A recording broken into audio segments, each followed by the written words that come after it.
عزیزان گرامی، اللہ رب العالمین حکم الحاکمین کی عبادت اور بندگی کے لیے امت مصطفیٰ صلی اللہ تعالیٰ علیہ وآلہ وسلم کے اندر جو جگہ مخصوص کی گئی ہے اس کا نام مسجد ہے۔ یہ امت مصطفیٰ صلی اللہ تعالیٰ علیہ وآلہ وسلم پر رب کا کرم اور اس کا احسان اور اس کا فضل ہے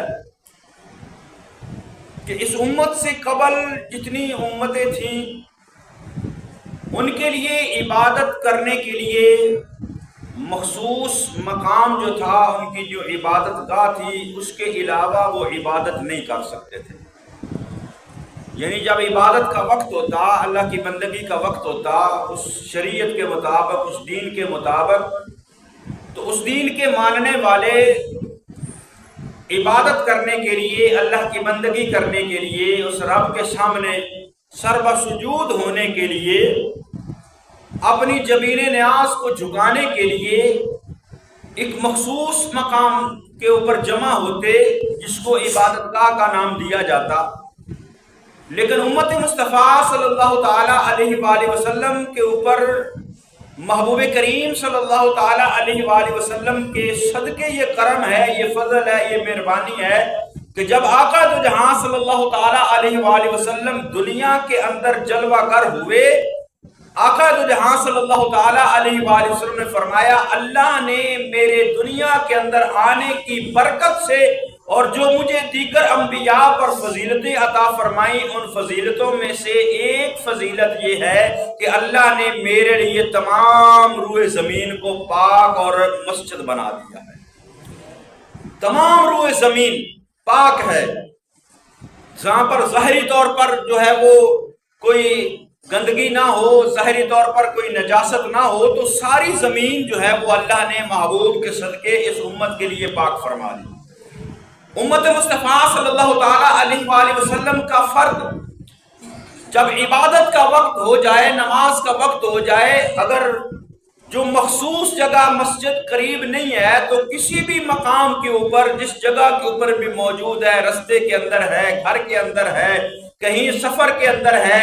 جس جگہ پر بھی وہ اللہ کی عبادت کے لیے کھڑا ہو جائے گا، اللہ اس کی عبادت کو قبول فرما لے گا۔ یہ صدقہ ہے مصطفیٰ کریم صلی اللہ تعالیٰ علیہ وآلہ وسلم کا کہ ساری زمین کو اللہ نے پاک کر دیا، ساری زمین کو عبادت کرنے کے لائق کر دیا، کیونکہ عبادت کرنے کے لیے ضروری ہے کہ جس جگہ پر عبادت کی جائے وہ جگہ بھی پاک ہو۔ جہاں دیگر شرائط ہے کہ بدن پاک ہو، کپڑے پاک ہو، قبلے کی طرف منہ ہو، یہ دیگر شرائط جو نماز سے پہلے ضروری ارکان ہیں، ان کے اندر ایک چیز یہ بھی ہے کہ جہاں عبادت کرنی ہو وہ جگہ بھی پاک ہونا ضروری ہے۔ تو پہلی قومیں جو تھیں ان کے لیے صرف مخصوص جگہ تھی عبادت کی، اس کے علاوہ وہ عبادت نہیں تھے کر سکتے، اس کے علاوہ وہ رب کی بندگی نہیں تھے کر سکتے۔ لیکن امت مصطفیٰ صلی اللہ تعالیٰ علیہ وآلہ وسلم کے لیے اللہ نے اپنے محبوب کے صدقے، محبوب کے قدموں کی برکت سے، محبوب کی میلاد کے صدقے، محبوب کی آمد کے صدقے، اللہ نے ساری روئے زمین کو پاک کر دیا ہے۔ جہاں بھی کوئی چاہے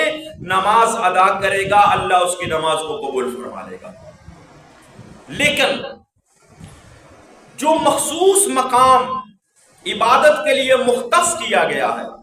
اس کو مسجد کا نام دیا گیا ہے، سجدہ کرنے کی جگہ۔ تو ساری روئے زمین پاک ہے، لیکن جو مقام مخصوص ہے عبادت کے لیے، نماز کے لیے، بندگی کے لیے، سجدے کے لیے، اس مخصوص جگہ کا مقام اللہ کی بارگاہ کے اندر بڑا بلند۔ نبی کریم صلی اللہ تعالیٰ علیہ وآلہ وسلم نے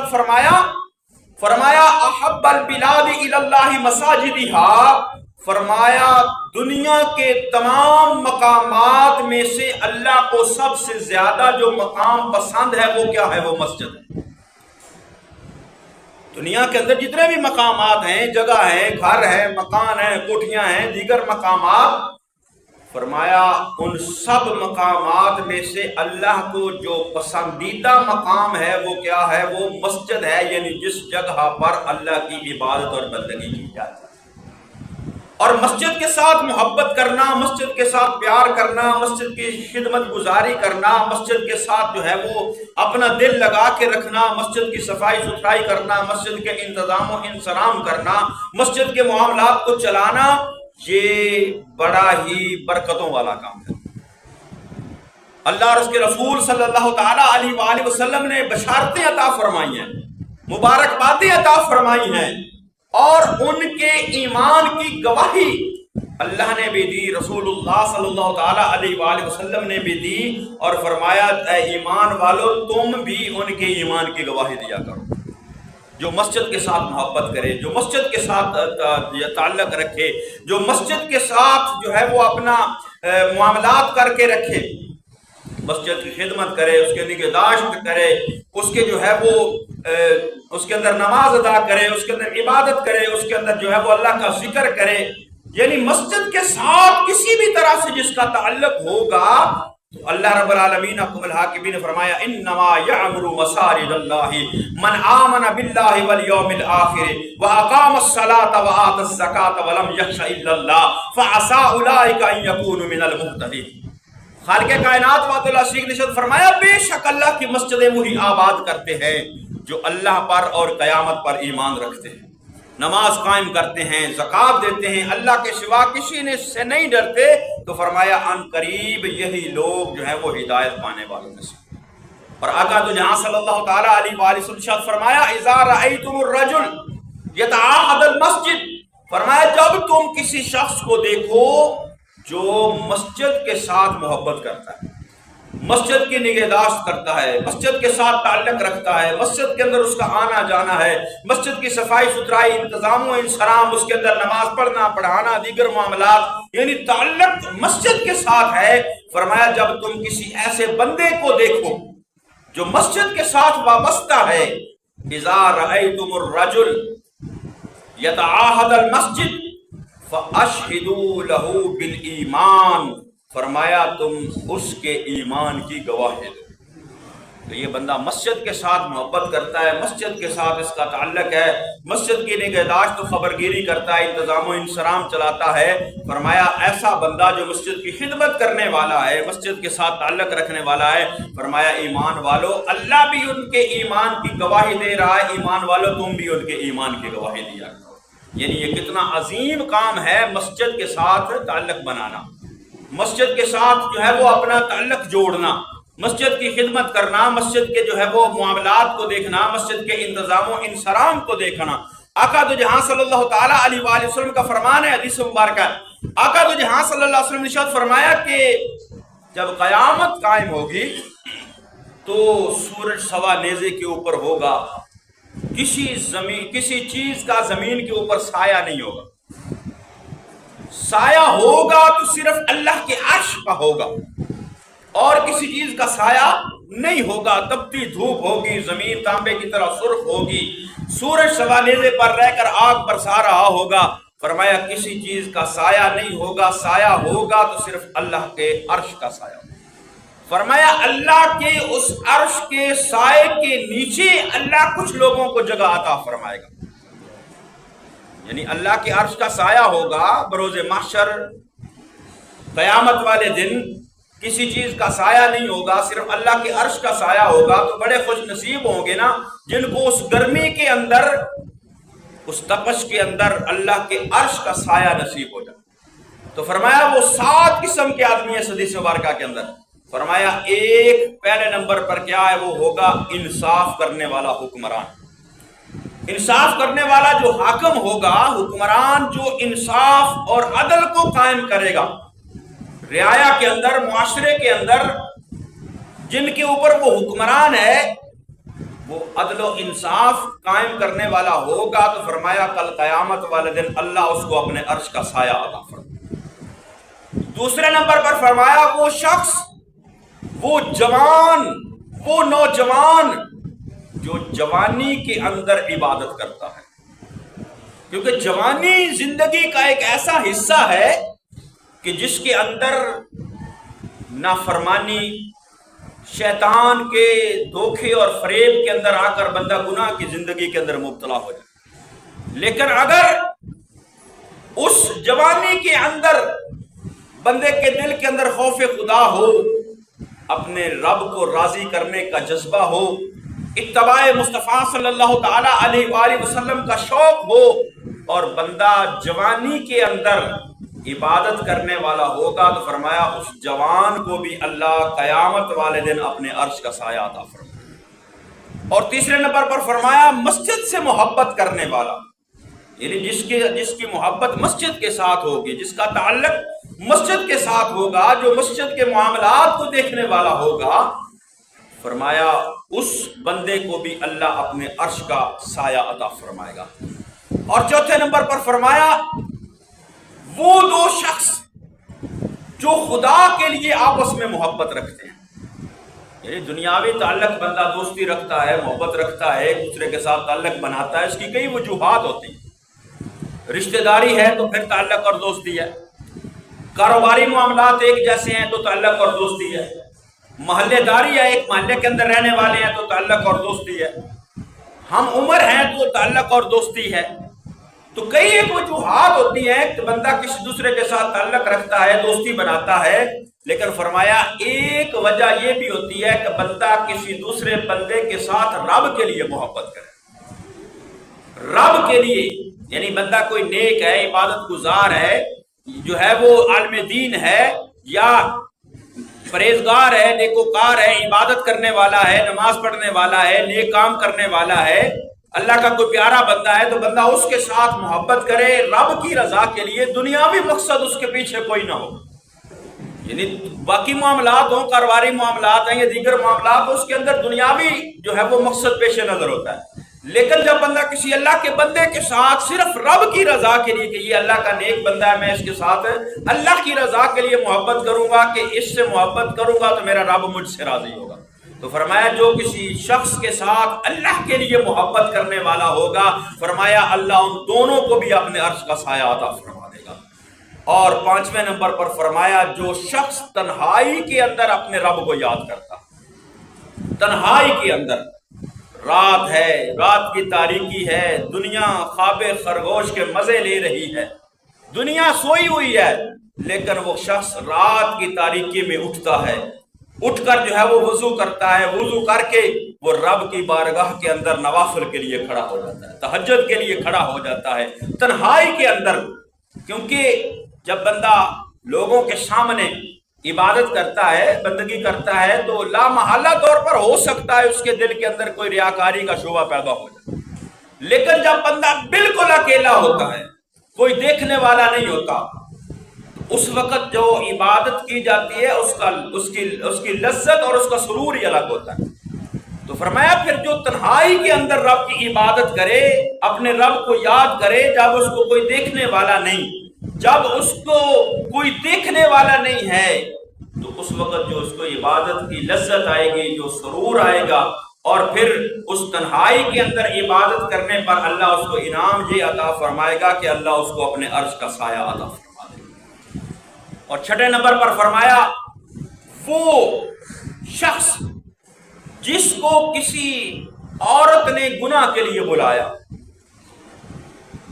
یعنی کسی شخص کو گناہ کی دعوت دی کسی عورت نے، اور وہ گناہ کرنے پر قادر بھی ہے، موقع بھی ہے، قادر بھی ہے، طاقت بھی ہے، قوت بھی ہے، لیکن فرمایا اس کے باوجود وہ گناہ کی طرف نہ جائے، جواب میں یہ کہے کہ میں اپنے رب سے ڈرتا ہوں۔ یعنی آج یہ دنیا، یہ معاشرہ، اور خاص کر یہ سوشل میڈیا، یہ معاملات جو ہیں وہ اس طرح کے ہو چکے ہیں کہ گناہ جو ہے وہ سامنے ہے، گناہ کرنے کے مواقع سامنے ہیں، گناہ کی دعوت سامنے ہے۔ تو فرمایا جس شخص کو گناہ کی دعوت دی جائے اور وہ شخص گناہ نہ کرے، اپنے رب سے ڈر جائے، اور جواب میں یہ کہے میں اپنے رب سے ڈرتا ہوں، فرمایا اس شخص کو بھی اللہ اپنے عرش کا سایہ عطا فرما دے گا۔ اور 7ویں نمبر پر فرمایا جو اللہ کے راستے میں صدقہ کرتا ہے، اللہ کے راستے میں خرچ کرتا ہے، اس طرح خرچ کرتا ہے کہ وہ خرچ کرے تو کسی کو پتہ نہ چلے،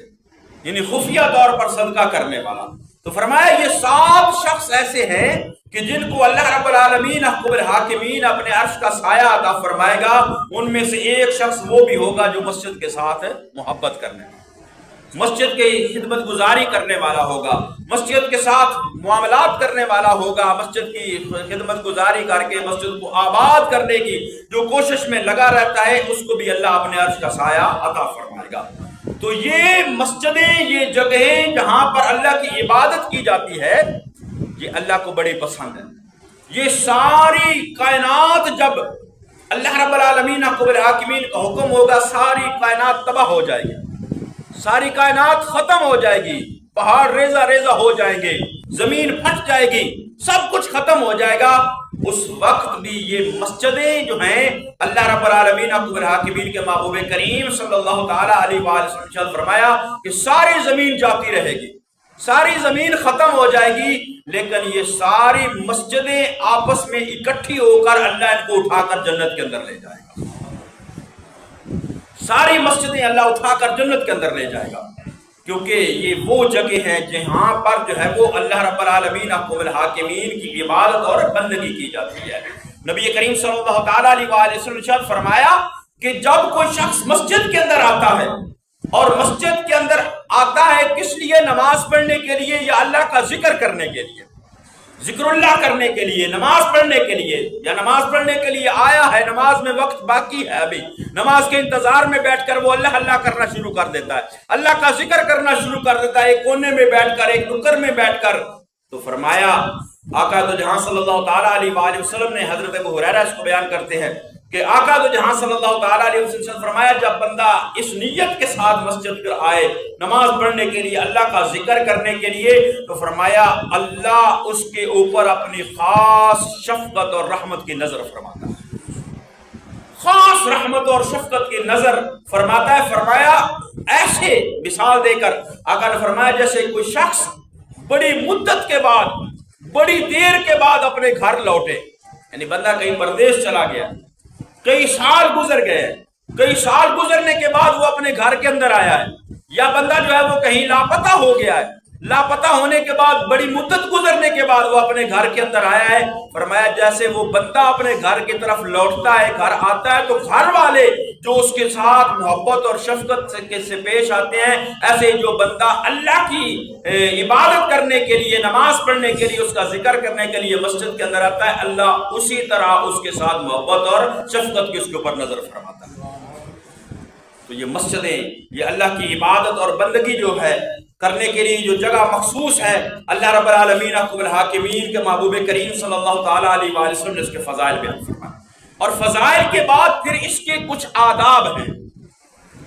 فضائل کے بعد مسجد کے کچھ آداب ہیں۔ وہ آداب کیا ہیں؟ آقا دو جہاں صلی اللہ علیہ وسلم نے فرمایا، اور قرآن مقدس کے اندر بھی ہے، خُذُوا زِینَتَکُمْ عِنْدَ کُلِّ مسجد، فرمایا جب تم نماز کے لیے جانے لگو، نماز کا وقت ہو جائے، مسجد میں جانے لگا، تو اپنے آپ کو مزین کیا کرو، اپنے آپ کو سنوار کے آیا کرو، یعنی وضو اچھے طریقے سے کیا ہو، لباس صاف ستھرا ہو، صاف ستھرے ہو کر رب کی بارگاہ کے اندر آیا کرو۔ خُذُوا زِینَتَکُمْ عِنْدَ کُلِّ مسجد، صاف ستھرے ہو کر، ایسے نہیں، نہ ایسے لباس میں آؤ، نہ ایسے حالات میں آؤ کہ جس کو تم ساتھ کھڑے ہو تو دوسرے لوگ جو ہے وہ ان کے دل میں جو ہے وہ نفرت کے جذبات پیدا ہوں، یعنی کپڑوں کی وجہ سے یا جسم سے بدبو پسینے وغیرہ کی آ رہی ہے، ایسی چیزوں کو دور کر کے فرمایا زینت اختیار کر کے مسجد کے آیا کرو، تاکہ تم ساتھ کھڑے ہو تو لوگوں کے دلوں کے اندر جو ہے ویسے معاملات یا ان کے ذہنوں میں نہ آئیں، بلکہ اللہ کی بارگاہ میں تم کھڑے ہونے کے لیے آ رہے ہو تو خوبصورت ہو کر آیا کرو۔ ہم میں سے اگر کسی نے کسی شادی پر جانا ہو، کسی دعوت پر جانا ہو، تو کیا کرتے ہیں ہم؟ چاہے صاف ستھرا لباس ہی کیوں نہ پہنا ہو، پھر بھی کہتے ہیں نہیں یار نہا کے تو سونے کپڑے پا کے جانے، نہا کر خوبصورت ہو کر اچھا لباس پہن کر خوشبو وغیرہ لگا کر پرفیوم لگا کر جو ہے وہ بندہ تیار ہو کر جاتا ہے۔ کدھر جا رہے ہو بھائی؟ میں شادی پر جا رہا ہوں، میں ولیمے پر جا رہا ہوں، میں دعوت پر جا رہا ہوں۔ ارے دنیا داروں کی دعوت پر جانے کے لیے اتنا اہتمام ہے تو رب کے گھر کے اندر آنے کے لیے اس سے زیادہ اہتمام ہونا چاہیے. رب کے گھر کے اندر آنے کے لیے اس سے زیادہ جو ہے وہ اہتمام ہونا چاہیے. اور آگے فرمایا نبی کریم صلی اللہ تعالیٰ علیہ وآلہ وسلم نے کہ عاجزی اور انکساری کا پیکر بن کے مسجد کے اندر آؤ اور امن اور سکون کے ساتھ جو ہے وہ مسجد کے اندر آؤ. علیکم بالسکینۃ والوقار، فرمایا وقار کے ساتھ، سکون کے ساتھ، تواضع کے ساتھ جو ہے وہ مسجد کے اندر آؤ، عاجزی انکساری کا پیکر بن کے. مسجد کے اندر داخل ہو تو دایاں پاؤں رکھو. نبی کریم صلی اللہ تعالیٰ علیہ وسلم نے فرمایا جو بندہ مسجد کے اندر داخل ہوتا ہے دایاں پاؤں رکھتا ہے اور پڑھتا ہے اللہم افتح لی ابواب رحمتک، فرمایا جتنی دیر تک وہ نماز کے اندر رہتا ہے اللہ کے 70,000 فرشتے اس کے لیے دعائیں مغفرت کرتے رہتے ہیں. اور پھر مسجد کے اندر آ گئے تو فرمایا پھر مسجد کے اندر آ کر جو ہے وہ اپنے جوتے دروازے کے پاس رکھے جائیں. یہ آداب کے اندر ہے. اگر باہر معاملات ایسے ہیں، خطرہ ہے کہ کوئی اٹھا کر لے جائے گا تو جوتوں کو اچھی طرح جھاڑ کر صاف کر کے جو ہے وہ پھر اندر جا کر کسی جگہ پر رکھ لیا جائے اور قبلہ رخ پاؤں کر کے نہ بیٹھا جائے. قبلہ رخ پاؤں کر کے بیٹھنا جو ہے وہ منع ہے. یہ اللہ رب العالمین احکم الحاکمین کے اس پاک گھر کی جو ہے بے حرمتی کے زمرے کے اندر آتا ہے. قبلہ کی طرف جو ہے وہ پاؤں نہ کیے جائے. ہاں کچھ معاملات ایسے ہوتے ہیں جہاں پر جو ہے وہ بندہ اگر بیمار اس حالت کے اندر ہے کہ وہ کھڑے ہو کر یا بیٹھ کر نماز نہیں ادا کر سکتا، ایسی صورتحال ہے کہ وہ پاؤں جو ہے وہ سیدھے کر کے پھر چہرہ تو قبلہ رخ کرنا ہے تو اس کی صورتحال پھر وہ ہوتی ہے کہ پاؤں سیدھے قبلہ کے طرف کر لے. اس صورت کے اندر اجازت ہے. اس کے علاوہ کسی صورت بھی قبلہ کی طرف پاؤں کرنے کی اجازت نہیں ہے. تو مسجد کے اندر آئے تو اپنے پاؤں کو سمیٹ کر بیٹھے، دو زانوں بیٹھے یا جس طرح دوسرے کسی صورت کے اندر، لیکن کبھی بھی قبلے کی طرف پاؤں نہ کریں. اور آقا تو جہاں صلی اللہ تعالیٰ علیہ وآلہ وسلم فرمایا پھر جب مسجد سے نکلے تو بایاں پاؤں جو ہے وہ مسجد سے باہر نکالے. اندر داخل ہو تو دایاں پاؤں رکھے، باہر نکلے تو بایاں پاؤں رکھے. اور آقا تو جہاں صلی اللہ تعالیٰ علیہ وسلم نے پھر فرمایا وَلَا يَتَكَلَّمَ فِيهِ بِأَحَادِيثِ الدُّنْيَا، اور فرمایا مسجد کے اندر دنیا کی باتیں نہ کرے. وَلَا يَتَكَلَّمَ فِيهِ بِأَحَادِيثِ الدُّنْيَا، دنیا کے اندر مسجد کی باتیں نہ کرے اور دوسرے لوگوں کی گردنیں نہ پھلانگے. اور جو شخص دوسرے لوگوں کی گردنیں پھلانگتا ہے اور گردنیں پھلانگ کر آگے آتا ہے، آقا تو جہاں صلی اللہ تعالیٰ علیہ وآلہ وسلم نے ارشاد فرمایا وہ جہنم کے اوپر پل بناتا ہے. تو اس لیے جو ہے وہ ہر جمعۃ المبارک کو یہ گزارش کی جاتی ہے کہ جیسے جیسے احباب آتے جاتے ہیں وہ اگلی صفحے مکمل کرتے جایا کریں تاکہ پیچھے آنے والوں کے لیے پریشانی نہ ہو. اگر جگہ خالی ہوگی، اب پہلے صف والے آگے نہیں آئیں گے تو پیچھے والا تو لازمی آئے گا، پھر اس صورت میں وہ گناہگار نہیں ہوگا. جگہ آگے موجود ہو تو پھر تو اس کو پر کرنے کے لیے جو وہ حکم ہے نبی کریم صلی اللہ تعالیٰ علیہ وآلہ وسلم کا کہ جگہ خالی ہو تو اس کو پر کرو، یہ بھی آداب کے اندر. لیکن اگر جگہ خالی ہے، پیچھے سے بندہ وہ آگے نہیں آ رہا تو پھر جو پیچھے والا آئے گا تو لازمی طور پر ایسے آئے گا. لیکن اس کے علاوہ جو ہے وہ گردنیں پھلانگ کر آگے آنا جو ہے وہ منع.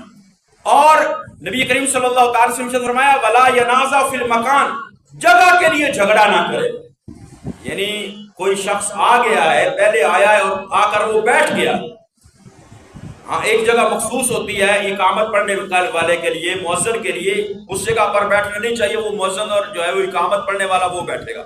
اس کے علاوہ کسی جگہ پر کوئی جگہ مخصوص کرنا مسجد کے اندر یہ جائز نہیں. اگر کوئی بندہ بیٹھ گیا تو آ کر کہ نہیں تو اتھوٹ میں ایتھے بہنا سی،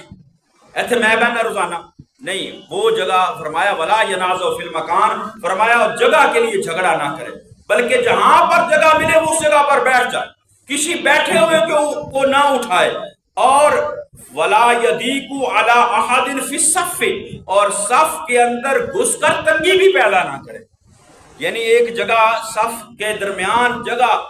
اگر تو آدمی بیٹھنے کی جگہ ہے تو پھر تو اس کے اندر وہ آ کر بیٹھ جائے. لیکن صف کے اندر جگہ نہیں ہے، دو آدمیوں کے درمیان جگہ تھوڑی ہے، تنگ ہے، تو تیسرا بندہ آ کر بیچ میں گھسے، اس سے بھی نبی کریم صلی اللہ علیہ وسلم نے فرمایا منع فرمایا وہ صف میں گھس کر جو ہے وہ دوسروں کے لیے تنگی پیدا نہ کرے. اور فرمایا نمازی کے آگے سے نہ گزرے. نمازی کے آگے سے نہ گزرے۔ آقا تو جہاں صلی اللہ تعالیٰ علیہ وآلہ وسلم نے فرمایا اگر بندوں کو پتہ چل جائے کہ نمازی کے آگے سے گزرنا کتنا بڑا گناہ ہے، فرمایا وہ 40 دن یا 40 سال جو ہے وہ کھڑا رہے لیکن نمازی کے آگے سے نہ گزرے، نمازی کے آگے سے نہ گزرے، کیونکہ نماز پڑھنے والا اس وقت اپنے رب کے ساتھ تعلق کے اندر ہوتا ہے۔ تو جو بندہ نمازی کے آگے سے گزرتا ہے، بندے کی توجہ ہٹتی ہے، وہ رب کے ساتھ جو اس کا تعلق ہے اس کو توڑنے کے مترادف ہو جاتا ہے۔ تو اس لیے فرمایا کہ نمازی کے آگے سے نہ گزرا جائے۔ اور بیٹھے ہوئے ہیں مسجد کے اندر تو فرمایا انگلیاں نہ چٹکائے، بدن اور کپڑوں کے ساتھ نہ کھیلے، اور مسجد کو نجاست اور گندگی سے صاف رکھے۔ مسجد کے اندر کوئی جگہ کوئی چیز نظر آ گئی ہے تو یہ نہیں کہ بھئی جو صفائی کرنے والا ہے وہی اٹھائے گا، جس کے سامنے کوئی چیز ایسی نظر آ گئی، کوئی تنکا آ گیا ہے نظر آ گیا ہے، کوئی دھاگا نظر آ گیا یا ایسی کوئی چیز نظر آ گئی ہے، کوئی پتھر وغیرہ، تو جو بھی بیٹھا ہے اس کا کام ہے وہ اس کو اٹھا کر رکھ دے، اس کو اٹھا کر وہ رکھ لے پاس، اپنے باہر جا کر باہر اس کو پھینک دے۔ یعنی نبی کریم صلی اللہ تعالیٰ علیہ وسلم نے فرمایا کہ جو بھی چیز تکلیف دینے والی ہے مسجد کے اندر اس کو جو ہے وہ مسجد سے دور کرے۔ اور فرمایا جو ناسمجھ بچے ہیں، ناسمجھ بچے، فرمایا وَإِن يُنَزَّهُ عَنِ الصِّبْيَانِ، ناسمجھ بچہ جو ہے اس سے جو ہے وہ مسجد کو جو ہے وہ دور رکھا ہے۔ یعنی جس کو مسجد کے آداب کا نہیں پتا، مسجد کے اندر شور و غل کرتا ہے، مسجد کے نمازیوں کے نماز کا آداب کا نہیں پتا، ایسے بچوں کو مسجد سے دور رکھا ہے۔ کئی بچے ہوتے ہیں لوگ جو 2 سال کا 3 سال کا بچہ لے کر مسجد گھر آ جاتے ہیں، تو ایسے چھوٹے ناسمجھ بچے ان کو مسجد سے دور رکھا ہے۔ لیکن اگر کوئی بچہ سمجھدار ہے، 9-10 سال اس کی عمر ہے، قریب البلوغ ہے، اور اس کو نماز کے آداب کا پتہ ہے، مسجد کے آداب کا پتہ ہے، تو اس کو مسجد سے روکا بھی نہ جائے، اس کو مسجد سے روکا بھی نہ جائے، کیونکہ یہ اگلی نسل ہے جو نمازی ہے، یہ اگلی نسل ہے نمازی۔ ہمارے کچھ لوگوں کا یہ ہوتا ہے کہ جو بچہ 9-10 سال کا ہے، سمجھدار ہے، نماز اس کو آتی ہے، نماز کا طریقہ آتا ہے، نماز کے آداب کا پتہ ہے، نماز سکون کے ساتھ پڑھتا ہے، اس کو بھی جو ہے وہ پسند نہیں کرتے۔ ہاں، ان بچوں کے لیے لازم ہے کہ وہ بڑوں کا احترام کرتے ہوئے بڑوں کو آگے جگہ دے اور خود پیچھے کھڑے ہو جائیں۔ لیکن اگر کوئی بچہ جو 9-10 سال کا ہے، سمجھدار ہے، قریب البلوغ ہے، بالغ ہونے کے قریب ہے، 10 سال ہو، اس کی نماز کے آداب کے نبی کریم صلی اللہ علیہ وسلم نے فرمایا نا 7 سال کے عمر کا بچہ ہو اس کو نماز سکھاؤ، 10 سال کا ہو جائے تو اس سے نماز کی پابندی کرواؤ۔ اب نماز کی پابندی کے لیے کیا ضروری ہے نا وہ مسجد کے اندر آئے گا، پھر 7 سال تک کو حکم ہے اس کو سکھانے کے لیے گھر کے اندر سکھایا جائے، اس کو نماز کا طریقہ بتایا جائے۔ لیکن جب 10 سال کا ہو جاتا ہے تو پھر وہ نماز کی پابندی اس کے اوپر ضروری ہو جاتی ہے، فرض بالغ ہونے پر ہوتی ہے، لیکن 10 سال کا ہونے پر اس کو جو ہے وہ پابندی کرنی چاہیے۔ تو پابندی کرنے کے لیے وہ مسجد کے اندر آئے، نماز ادا کرے، با جماعت نماز ادا کرے، اور اگر وہ صف کے درمیان میں کھڑا ہو جاتا ہے لوگوں کے درمیان تو اگر اس کو زبردستی نہ ہٹایا جائے۔ ہاں، وہ بچہ خود جو ہے وہ بڑوں کا احترام، کیونکہ نبی کریم صلی اللہ تعالیٰ علیہ وسلم کا فرمان ہے کہ پہلی صفوں کے اندر میرے قریب جو ہے وہ سمجھدار لوگ، عقل مند لوگ جو وہ کھڑے ہوں۔ تو دوسرا جو بچے ہیں وہ پیچھے، ان کی صف کی ترتیب جو فقہا نے فقہ کی کتابوں کے اندر لکھی ہے وہ یہ ہے کہ پہلے بزرگ ہوں، بڑے ہوں، اور اس کے بعد جو ہے وہ نوجوان بچے، اس طرح جو ہے وہ صفوں کی ترتیب ہونی چاہیے۔ لیکن اگر کوئی بچہ صف کے دائیں بائیں، یہ نہیں کہ امام کے پیچھے کھڑا ہو جائے تو اس کو کھڑے رہنا دیا جائے، امام کے پیچھے وہ کھڑا ہو جس کو جو ہے وہ نماز کا کم از کم اتنا طریقہ پتہ ہو کہ اگر امام کے ساتھ کوئی حدث ہو جائے تو وہ نماز پڑھانے کے قابل ہو۔ اس کے علاوہ وہ کہیں کھڑا ہو جاتا ہے بچہ 9-10 سال کی عمر کا تو اس کو جو ہے وہ صف سے ہٹایا نہ جائے، کیونکہ وہ اگلی نسل ہے، وہ نمازیوں کی نسل ہے، اگلی نسل۔ اگر ایسے بچوں کو ہم مسجد سے دور کریں گے تو پھر اگلی نسل کے نمازی کہاں سے لائیں گے؟ تو یہ مسجد کے آداب جو ہے وہ ان چیزوں کا خیال رکھا جائے، اور اللہ رب العالمین حکم الحاکمین کی رضا کے لیے جو ہے وہ مسجد کے ساتھ محبت کی جائے، مسجد کی جو ہے وہ دیکھ بھال کی جائے، مسجد کی خدمت گزاری کی جائے، مسجد کے ساتھ تعاون کیا جائے، مسجد کے معاملات جو چلانے والے ہیں ان کے ساتھ تعاون کیا جائے۔ تو یہ مسجدیں اللہ رب العالمین حکم الحاکمین کو پسندیدہ ہیں، یہ اللہ کی سب سے پسندیدہ جگہوں میں سے جو ہے وہ مسجد ہے۔ اللہ رب العالمین ہمیں مسجد آباد کرنے اور مسجد کے آداب کا خیال رکھنے کے اللہ توفیق نصیب فرمائے، آمین و آمین۔